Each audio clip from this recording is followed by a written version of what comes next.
Yo. I don't know why yo's coming out, but that's what it is today. Welcome to the Let's Go Win podcast, where we are here to help you be happy, healthy, wealthy, and get better every single day. I have a gentleman that's coming on today that he's got a really cool background. Got drafted to the major leagues and just he's done some really cool stuff, helping so many people around the world. Mike Robbins, author of 5 books, including Bring Your Whole Self to Work and We're All in This Together, is a sought-after speaker with clients like Google, Microsoft, and the New York Yankees. Featured in the Wall Street Journal and Harvard Business Review, he's a Forbes contributor and hosts We're All in This Together podcast. His books, translated into 15 languages, have earned global acclaim. Well, Mike, what is up, brother? I'm so happy to have you here. And that smile, brother, you're just bringing it. Good to see you, man. You too, JM. Thanks for having me, man. I'm looking forward to this conversation. As am I. You know, we were talking off air, and I'm looking at the topics that you really, dive into. And I'm just so in alignment with growth mindset and authenticity and appreciation. But I got to start with something. 5 books, brother. Like, writing one is a chore. It's anybody that writes a book, I'm just like, congrats, because that's amazing.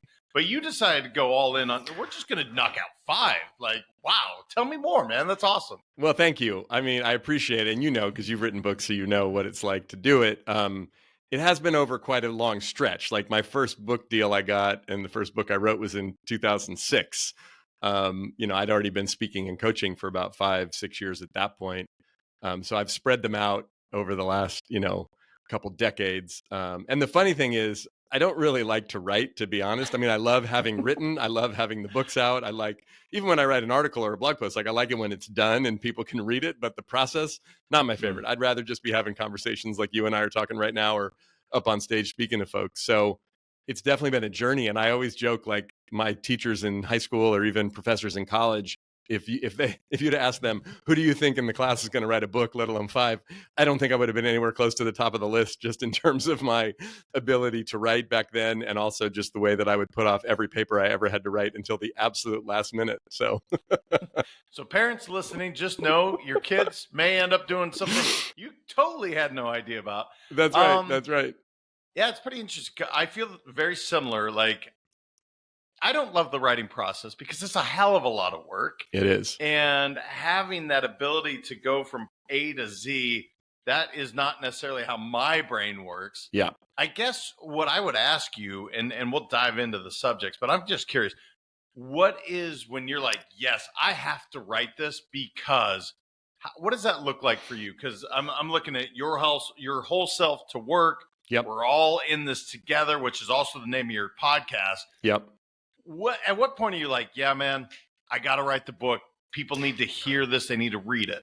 I mean, I think look, to me, and again, people listening, people watching may not have any interest in writing a book, but it's like, I think the process of creation for most of us, and it wasn't until just a few years ago, Jam, that I actually even realized, oh, I'm a creative person. Like, we're all creative people. I'm not very artistic. So I don't paint, I don't sing, I don't make music. You know what I mean? I can't sculpt anything. But words, and whether it's a book or it's an article or it's a podcast or it's a speech, or it's like, that's my form of creation. And all of us, I think, whatever business you're in, whatever role you have, there is an element of creation. And I think if we can listen to our creative impulses and, like, what's coming through me, what is it I'm wanting to say? What is it I'm wanting to do? And then there's a practical part of it. And I would think, I'm excited to talk to you more about this in terms of winning, because, like, my background is in sports. So I do think of things in terms of performance, in terms of outcome. So when I get an idea strong enough in me that I feel like, okay, this idea needs to come out. Now, I'm daunted by the prospect of writing a book. And even though I've done it 5 times, I know how much work is involved. But what I've learned to do is, as a mentor of mine years ago said to me, throw your hat over the wall, because then you got to go over and get it. So it's like, I tell my literary agent, or I put a proposal together, and then she pitches it. And then, like, we go through the process. And once the publisher says yes, it's like, oh, now I got to do it, right? Because I've given my word to it. And knowing myself, I'm going to fulfill on that commitment, even when I don't want to, even when I don't feel like it. And I do think a lot of us, myself included at times, have a weird relationship with accountability. And if we think about it, most stuff that gets accomplished in life, especially the big stuff, the hard stuff, gets accomplished because we have accountability. Like we kind of have to do it or else there's some consequence. And that's what gets us to go do it. I love the distinction because often my wife will say, well, you're creative and like you, I can't draw to save my life. Right. Like my horse looks like a person and my person looks like a horse. So Yes. I should actually just try to do the opposite. Yes. So I love that distinction, but I love that idea of accountability and what your mentor said, throw your hat over the wall, which I had not heard this expression, but I love it. It's like, yeah man, now you got to go get it. You committed to that. Right. Why is it that accountability is like that ooh word that people are like, really? You're going to hold me accountable? I don't like that. And yet that idea of I'm going to commit and now I don't have a choice but go get it. I don't know. I'm maybe it's not a question. I'm just curious of your thoughts of, how do we change this relationship with accountability so people can go hit the goals and dreams that they so want and desire? I mean, I think it's important to acknowledge the fear that we have about accountability. The fear is I'll screw up. If I make a commitment to you, Jam, and then I don't do it, you're going to be upset with me. You're going to be mad at me. You're going to judge me. Something bad might happen. You might say, I don't want to do business with you anymore, Mike, or I don't want to be your friend or whatever, right? Or I'm going to overcommit myself, which we've all done, and then fall short and then hope, well, maybe Jam won't notice or he won't say anything. This becomes a problem for us, right? And if we can shift our relationship to accountability, look, I get stressed about accountability. I was saying, speaking of book writing, I was talking to an old friend I hadn't caught up with in years, and she was asking me over the weekend about writing books. And I said, you remember what it's like when you had a big term paper due in school? And she said, yeah. I was like, imagine that for like a year and it's hanging over your head and you're constantly thinking about it and like avoiding it. And that's kind of what it's like to write a book. And she's like, that sounds awful. And I was like, yeah, there's a part of it that is pretty awful.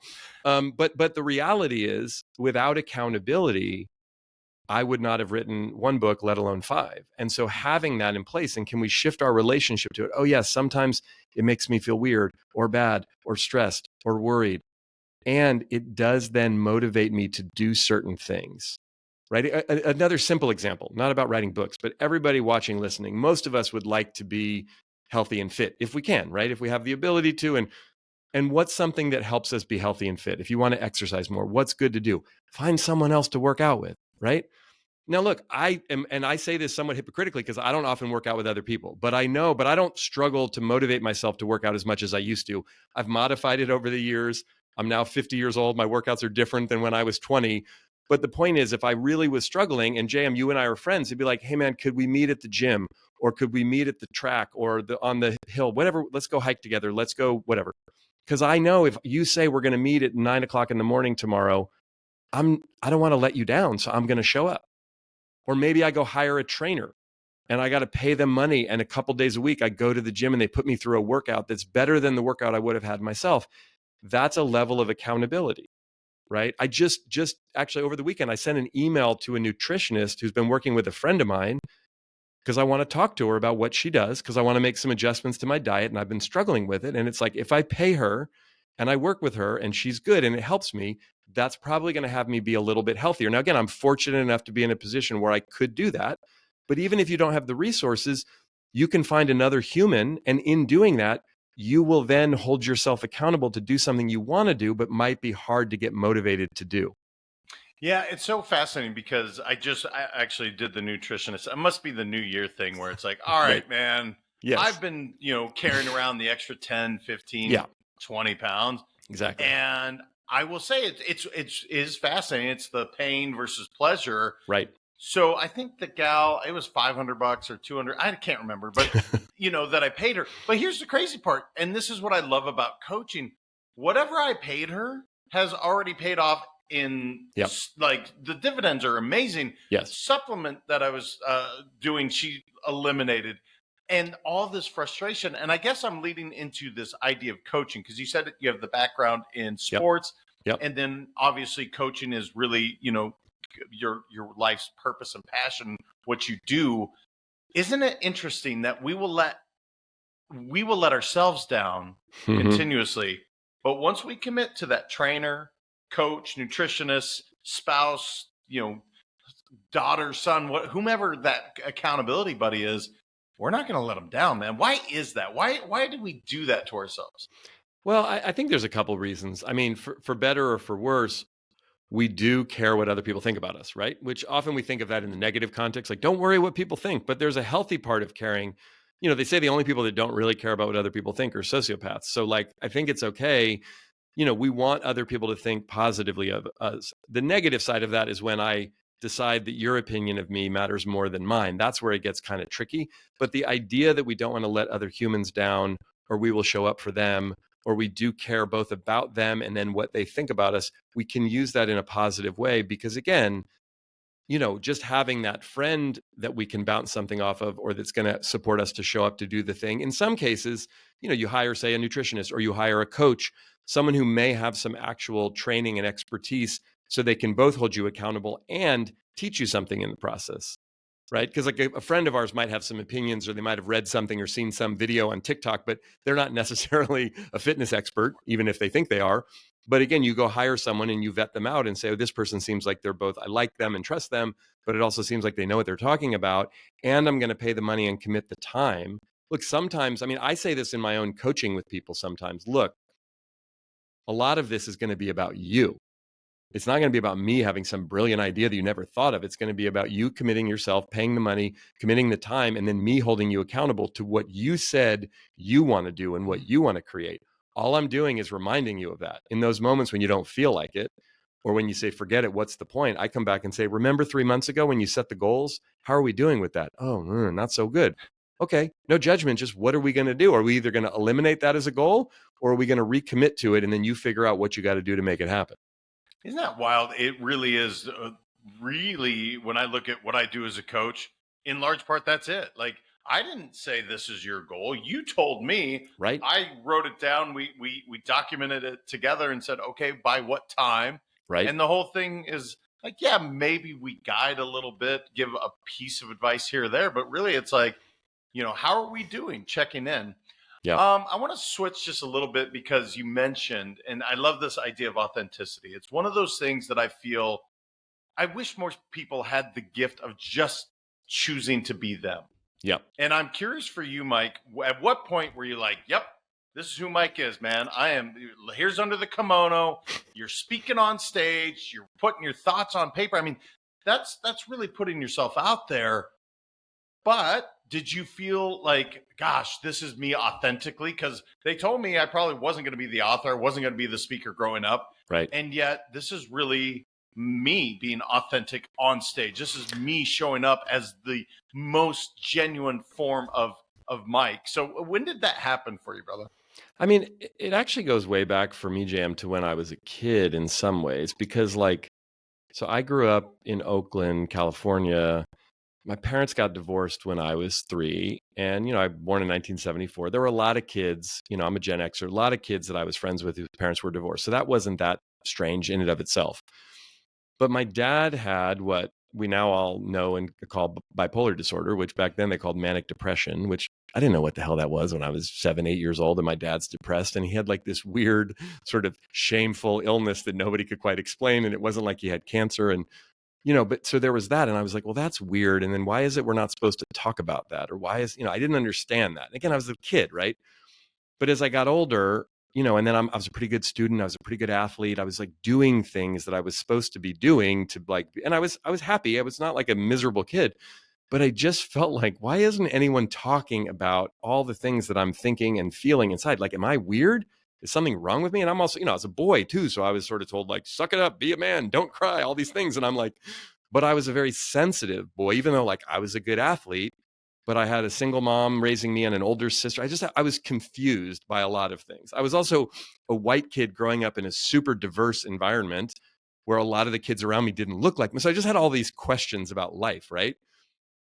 And I just found that like when I was around someone, whether it was an adult or another kid who just like told the truth about their internal experience, I always felt less weird, more connected to them. And then I was like, I like that. And then I got drafted out of high school by the New York Yankees.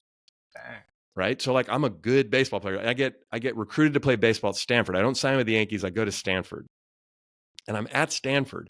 And I'm doing well in school. I'm doing well in baseball. I'm lined up to get drafted again. And my junior year at Stanford, I get like suicidally depressed myself. And I had never really, I mean, I'd been a moody up and down, but I'd never had anything like that. And then it was like, oh no, not only am I depressed, which is hard enough. And this is 1995. Again, we're not talking about mental health that much, especially for like male college athletes. But underneath it, I'm like, oh no, I'm going to be like my dad. So it was a double whammy. And I say all of that's a long answer to your question, that at that point, I remember thinking, okay, hold on. Something isn't right here. Like, I'm literally at one of the best schools in the country. I'm doing well academically. I'm doing well athletically. Like, I'm probably going to get a chance to play professional baseball. I have a girlfriend who I really like. I have friends. I have all of, like, I'm a healthy, like, there's not, on paper, I should be the happiest kid on the planet. And I am miserable. Something's wrong, not just with me, but like with the game, if you will. And it was that moment, looking back now, I can see it at 50 when I was 20.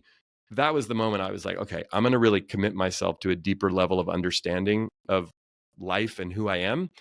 And I also feel like I want to talk about this with other people because I cannot be the only person who's suffering like this. It's a huge answer. It hits real close to home because, I grew up in a family that also has bipolar. In fact, I'm not throwing anything out, but my brother just recently officially was diagnosed. Oh, man. And yeah, it's one of those things that, but similar, Mike, we didn't talk about it. Right. We're just going to sweep that under the rug. We're not going to talk about it. And I've never understood it. I didn't understand the shame. It's like, if you have a broken arm, you go to the doctor, right? Put a cast on it. If you have a broken head, and I'm using air quotes if you're Sure. not watching, guys, Yeah. you would go to a therapist. You would write out your thoughts. You may get medication, whatever the thing looks like. Right. And there should be no judgment. You said at 20, you're like, I'm going to dig deeper, really get introspective. Yep. For anybody listening that's having these things, because I would say we've grown as a society, and yet we still have so far to go on this mental health subject. What did that look like for you, brother? Because on paper, outside looking in, like, Mike's a freaking stud. He's going to Stanford. Yankees are calling, hot girlfriend, like, dude, life's good. And yet that doesn't mean he's fulfilled or feeling great. So what did that look like for you, man?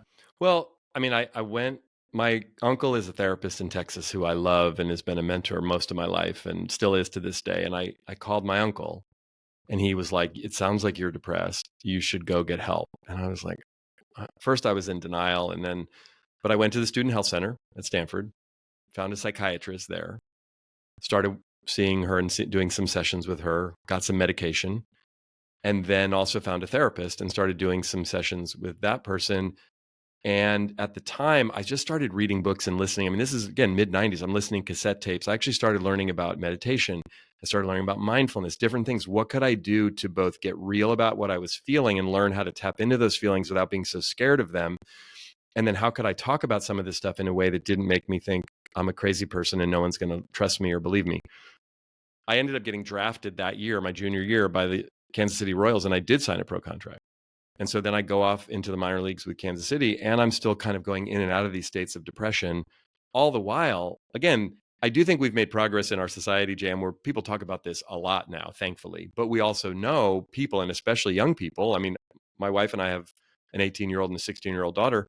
Like, there's a real mental health crisis in this country and in the world for young people, for all of us. But, so I say all of that for, like, my journey then became, I really wanted to make it to the big leagues. I wanted to keep my professional baseball career going. I ended up getting injured my third season in the minors, and my career sadly ended, which added a whole nother layer of stuff for me to work through mentally, emotionally.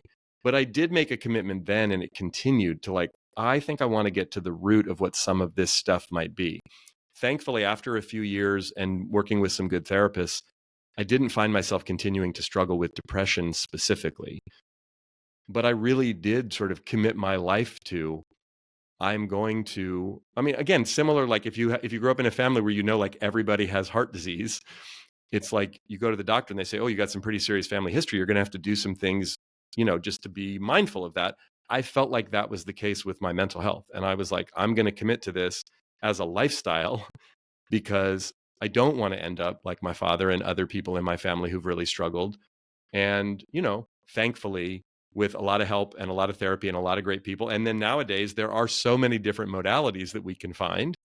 And for me, one of the practices is actually speaking and writing and coaching and teaching what I do, because even though, again, I'm speaking to, leaders at Google about leadership, I'm talking to people at, Walmart and Wells Fargo about teamwork and culture, but I'm talking a lot about authenticity and appreciation and us being real, which for me, while I'm talking to all of them, I'm actually talking to myself. Yeah, it is interesting as coaches, and maybe that's how we find what we find is, we're searching as well, right? To find that. The subject of growth mindset, everywhere, if you come to my house, my goals, you see growth mindset everywhere.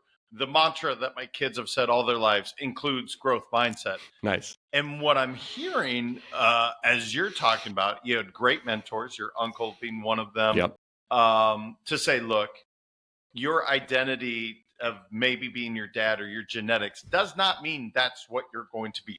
No. And then identity, don't make it as far as you want it in the bigs because of injury.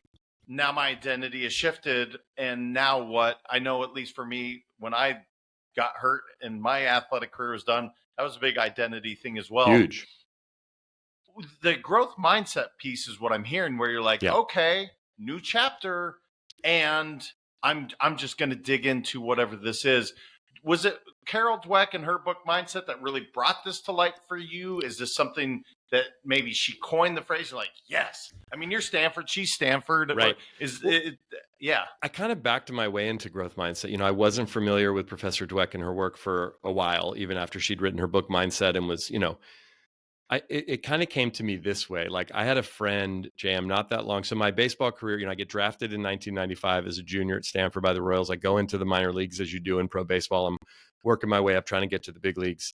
I go out to pitch one night, summer of 1997. I throw one pitch toward ligaments in my elbow, blow my arm out, end up having a series of surgeries, including reconstructive Tommy John surgery on my elbow. I'm not able to come back. And I'm forced to retire from baseball at the age of 25 after 4 operations on my arm. Pretty brutal, right? And I'm back home working in San Francisco for a tech company, trying to figure out what life looks like next. And had started to, I'm still reading lots of books. I'm still going to therapy. And I started to take all these workshops, like personal growth type workshops. And and I meet a guy, among many people I meet this guy named Brian. We become good friends. And I tell him my story. And he says, listen, man, I'm going to say something to you, and it might sound a little trite, but I'm just going to say it. He's like, when you go through something difficult in life, there's a tendency to ask a really understandable but potentially dangerous question. He said, you're probably asking yourself this question right now. I'd be asking myself this question, but I want to warn you about it because it's dangerous. Here's the question. Why did this happen to me? Does that make sense, right? It doesn't sound like you did anything wrong. Like, you tried really hard your whole life and you were good at this thing, and then you got hurt, and then you tried to come back and you did all the stuff the doctors told you to do and the physical therapist, and then you weren't able to make it. And now your life took a left turn in a direction you probably aren't excited about, and it's got to be hard. He said, but if you change one word in that question, it'll fundamentally change the way you're relating to this challenge and any challenge you face. He said, change the word to the word for, and ask yourself, why is this happening for me? He said, doesn't mean you like it, doesn't mean you agree with it, doesn't mean you think it's awesome. He's like, I mean, challenge yourself to look right in the face of this challenge and ask yourself, how can this make me better, stronger, more resilient? What can this teach me? And as I'm sitting at lunch and we're having this conversation, Jay, my initial thought, I didn't say this out loud to Brian, was he does not know what I'm going through. Right? Because I'm like, dude, what are you talking about? Right. But I mean, he hadn't played baseball for 18 of the first 25 years of his life. He wasn't dealing with the identity crisis, the grief, the fear, but I left lunch that day and I remember thinking, why is this happening for me? I don't think it is. But I couldn't get the question out of my mind. And like, in the coming days and weeks and months, and quite frankly, years it took me to make my way all the way through the transition of that, I asked myself that question so many times. And here I am, literally half my lifetime ago was when that happened. I can look back now and go, oh my gosh, so many things have happened for me as a result of, like, you and I talking right now, me doing the work that I do, me meeting my wife and having our daughter. I mean, none of those things would have happened if I had made it to the big leagues. And not to say that making it to the big leagues wouldn't have been awesome in its own way. It's just, I can see a lot of things that happened for me. And to me, that's really the crux of growth mindset. It's not sugarcoating problems or challenges, but it's trusting there is some value here for me. There's something for me to learn here. If I'm bumped up against a challenge, maybe that's the world, the universe, my job, my family, however we want to describe it, saying, hey, guess what? Opportunity for growth, opportunity for learning. Are you up for that? Or we can just do like we often do. The default is just to whine about it and complain about it and say it's not fair. Or for me to go, well, JM has it so easy. Look at him. My life's rough, And the truth is, you and I might have different stories, and maybe your journey was easier than mine. But like, what's the point of me complaining about that? Because that doesn't get me anywhere. Yeah, Brian's pretty wise. I don't know how old he was at that point to say this. And by the way, for you to actually say, you know what?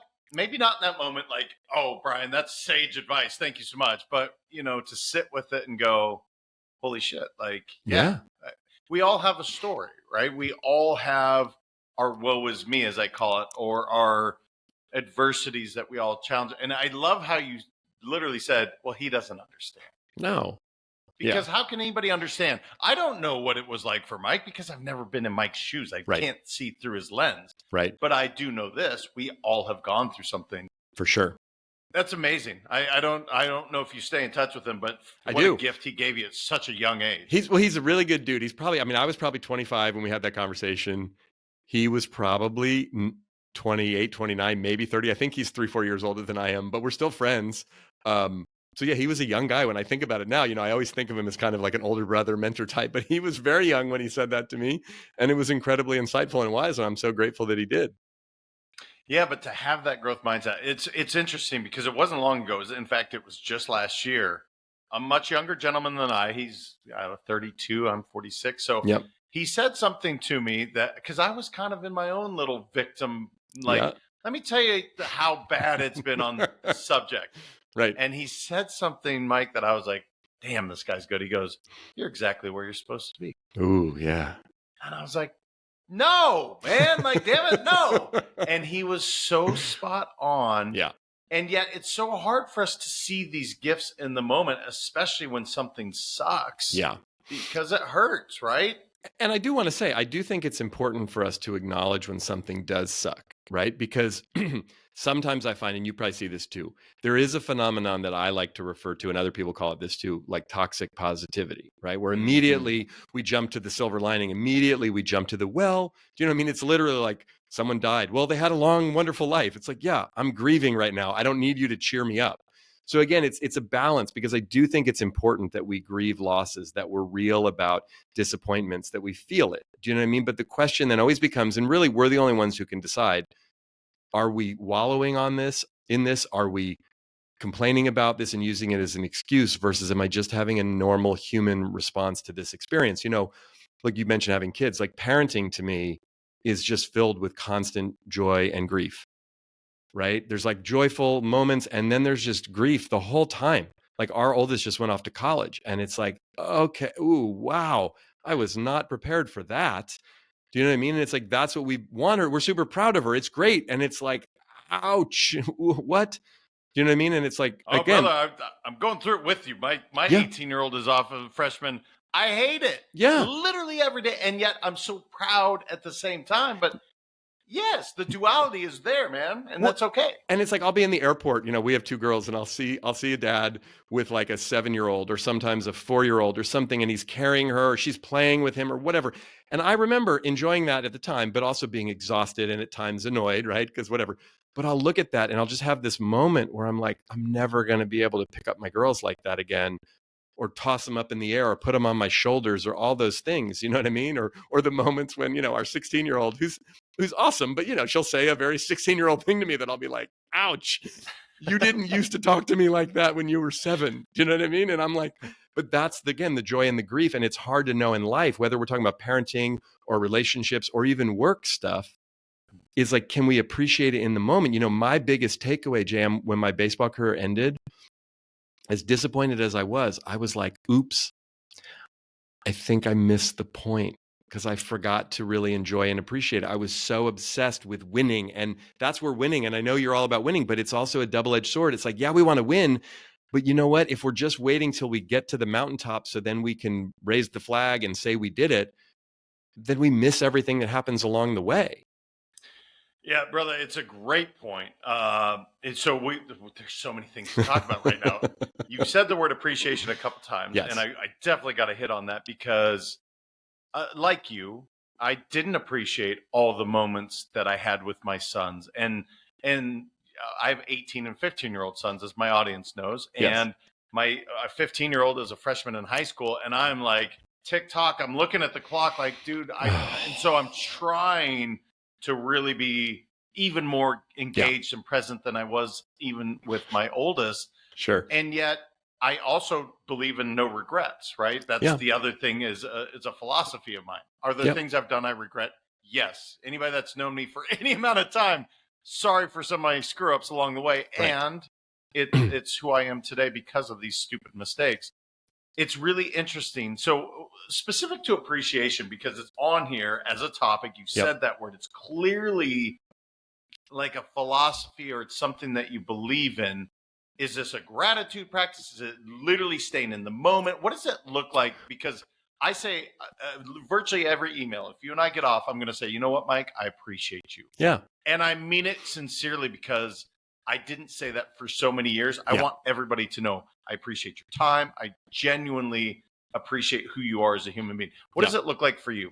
Well, there's different aspects of appreciation. And I've been studying appreciation for the whole 24 going into year 25 of doing this. And my very first book is called Focus on the Good Stuff. It's all about appreciation. And so for all the business leaders and entrepreneurs and people listening to us, thinking about this in the business context or from performance, there's a distinction between appreciation and recognition. They're both important, but they're different. So recognition is about performance, about outcome, right? It's about winning. It's like, hey, we won. Hey, we closed the deal. Hey, we hit the number. Again, in sports, it's like we won the game. We won the championship. So you got to earn it, right? We got kids in school. It's like you get an A, that's different than a B and a C and a D. And right, you get into college X versus you didn't get into college Y. Like those are all recognitions of performance, of outcome. They're conditional. You have to earn them. If everybody gets a trophy, the trophy doesn't mean anything, all of that stuff. So we got to be really clear about recognition. However, recognition is scarce, it's finite, and it's reactionary. Appreciation is about valuing people. It's about caring about people. So like when I played baseball, if I did really bad as a pitcher, I got pulled out of the game because I didn't pitch well. When I was sitting on the bench, what I wanted was not recognition, like, hey, Robbins, way to go. You gave up 7 runs in the second inning. No, that's not a thing to recognize, right? But what I needed and almost never got was some appreciation, some valuing me as a human. Man, that was rough. How are you doing? You're an important part of the team. Any support you need, like some way of empathizing and or just letting me know I'm still valued and cared about. So from a relationship standpoint, from a performance standpoint, from a team standpoint, that distinction I have found over the years to be really important. So we recognize people when they deserve it, ourselves included. We appreciate people, ourselves included, all the time, irrespective of the outcome. And what I have found, and I'm sure, Jam, you can relate to this, and probably a lot of people you coach and companies you talk to, high achievers have a tendency to be really hard on themselves. So we think we are our results. If I win, I'm good. If I lose, I'm bad. That's dangerous, right? Again, I played a sport. It's the opposite of growth mindset too, right? Totally. Like that 100%. Yeah. And that's as you know, probably as well or better than I do, that's the dark side of being obsessed with winning. Because if winning is everything, then when we lose, we're nothing. And so we have to keep winning and succeeding in context. Like, of course, I love winning and I hate losing.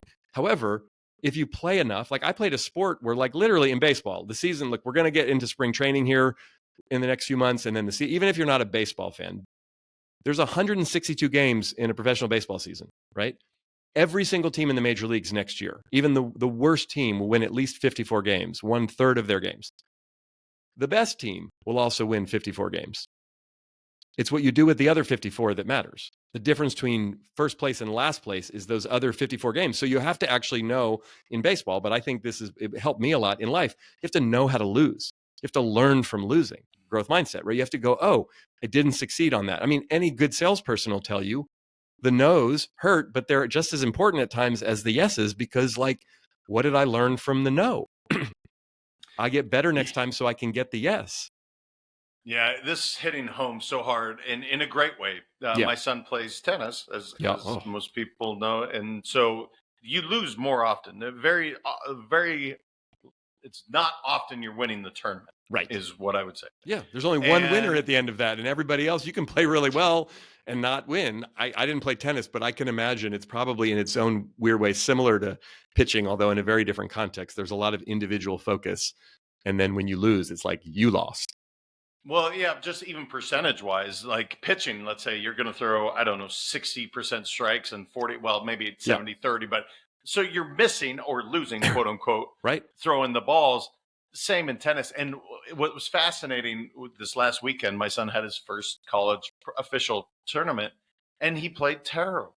I mean, he didn't perform at all. And to your point with appreciation and recognition, I didn't do the, hey, great job, bud. That was fantastic. No, I started with just know I love you. Everything I'm about to say is coming from a place of love and not ego. What in the world was that? Mhm. Because as hard as he works, Yep. and I'm sharing this because I think so often people are like, oh, give the blue ribbon to everybody, pat them on. You're not doing them any favors. No. And he actually told me, he's like, Dad, everybody on the team was like, don't be so hard on yourself. Don't be so. I said, no, let this burn. Let this hurt Mm-hmm. and learn from it. Now, Totally. so we're clear. The last part of my text is, I don't care if you win or lose. And I mean that sincerely. Yep. If you can say, I gave it 100% of my best effort, and what I watched on TV, your stream, you didn't. Yeah. And I love you the same, no matter what. But guess what? You didn't perform. Right. And I'm disappointed for you. Yeah.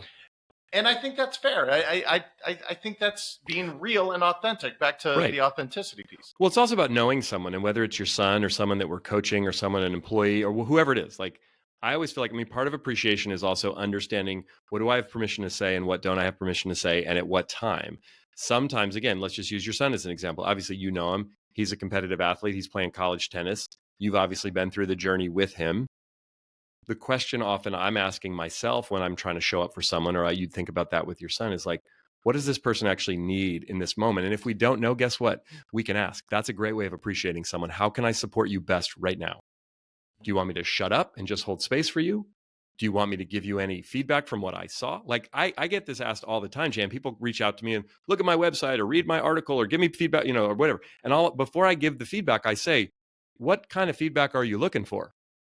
Right? Because I don't want to come in and now I'd said a bunch of stuff and it like cut them down and they feel terrible. I'm just like, you tell me what would serve you best here. Right? Or with my wife, Michelle, we've been together for 25 years. It's like, babe, do you just want me to listen? Because I can totally do that. Or do you want me to give some thoughts or perspective? Because I can do that too. And as most people, especially men, know, if you're in a relationship with a woman, you've probably screwed that up many, many times by mansplaining stuff she didn't need to know or interrupting her and telling. And she's like, I was just trying to vent a little bit. I could have used some empathetic listening. And you're like, you didn't say that. I was trying to solve the whole thing. But what that comes from actually with good intention is an inability to connect with the other person authentically, ask them what they want, and then put our ego aside enough to then see if I can actually show up for the person in the way that would serve them best, not simply what I think needs to be said. So the other part of appreciation, though, is also having a mindset of gratitude, not corny, cheesy, not toxically positive, but just choosing to be grateful, right? Even and especially back to, it's connected to growth mindset though, too, even when things don't go well. Oh, great. What an opportunity here for me to practice what I preach. What an opportunity here for me to fill in the blank. There's so many things. It's like, what did Gandhi teach us, right? Be the change. We want people to be more kind. We want people to be more engaged. We want people to be more, whatever the heck we want them to do. Like, maybe I get to practice that in this moment. This is, and so many of my friends who do work like you do, as coaches, speakers, authors. I had a friend who used to joke, he would say this on stage sometimes, use my advice. I'm not taking it. Right? Like, basically, I'm saying all of this and I struggle to practice it, which I think most of us, I would definitely acknowledge this myself, that I'm often teaching best what I most need to learn. That doesn't invalidate my ability to teach it. It just puts me in the audience, if you will, like I'm struggling with this too and trying to figure it out. But I'm grateful for the opportunity. So it does circle back around to gratitude and appreciation. Well, you kind of define winning, at least in relationships, in by saying, look, you gathered, you got permission to say, hey, what kind of feedback would you like right now? Not what serves me, Yep. but rather you're asking. It's such a great way to get permission to say, okay, cool. And by the way, hopefully everybody caught that, guys and gals, but certainly guys, as we like to problem solve.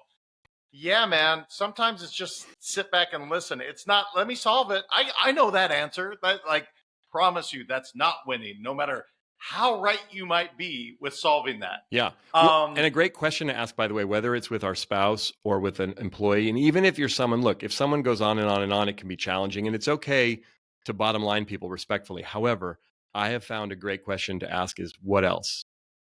And give them more space. Because again, especially if you're someone who's busy, especially if you're a problem solver, especially if you're a leader, especially in this context, a man married to a woman, as we're talking about this, again, I know these are generalizations, but oftentimes what we're doing is moving on to the next thing or immediately going into problem solving mode, which isn't always the wrong thing to do.